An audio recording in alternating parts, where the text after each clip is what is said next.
Hello everyone, welcome to today's presentation on solving the problem of finding the intersection of two arrays with duplicate elements implemented in C++. In this presentation, I will guide you through the solution.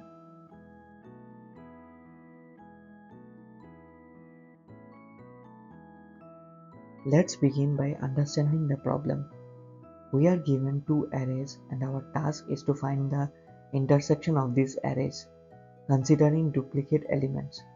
For example, if we have the arrays array 1 containing the elements 1, 2, 1, 3, 1 and array 2 containing the elements 3, 1, 3, 4, 1. The expected output would be the intersection of these two arrays, which is 1 and 3. To solve this problem, we can follow a two-step approach. First, we can use a frequency map to store the counts of elements from the first array.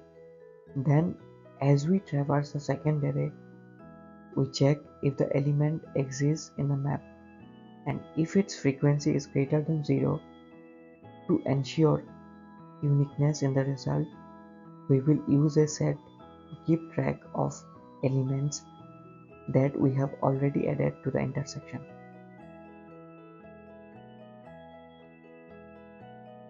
Before we move to the correct approach, let's look at the issue with a basic solution. If we use an approach that does not handle duplicates properly, we might get an incorrect result. For instance, given ARR1 equals to 1, 2, 1, 3, 1 and ARR2 equals to 3, 1, 3, 4, 1, the incorrect output might be 1, 1, 3, which includes duplicates. The correct output, however, should be 1, 3.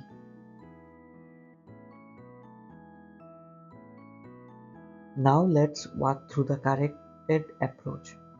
First, we will build a frequency map for the elements in ARR1 where each element will store its count.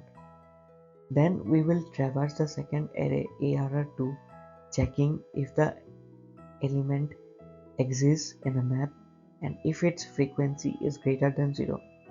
If both conditions are true, we add it to our result and mark it as processed using a set to ensure that the element does not appear more than once in the final intersection.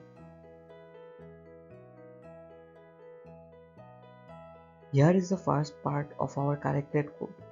We begin by including necessary libraries such as unordered map for the frequency map and unordered set for storing the processed elements. In the function intersection with duplicates, we initialize the frequency map and the result set. Then we iterate over ARR1 to populate the frequency map with counts of each element. Next, we move to the second part of the code. We traverse through ARR2 and check if each element exists in the frequency map with a positive count. If the element is found, we add it to the result vector and insert it in the result set to ensure that it is not added again. This way we get a unique set of intersecting points.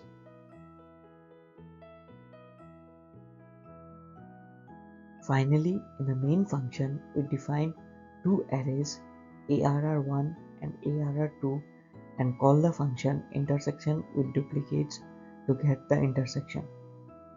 The result is then printed to the console. To summarize the code, we start by storing the frequency of elements from ARR1 in the frequency map.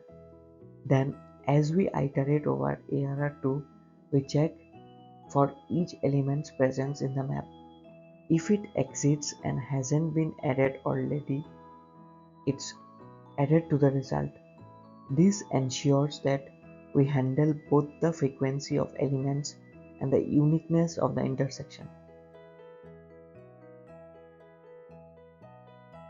Let's take a look at an example test case.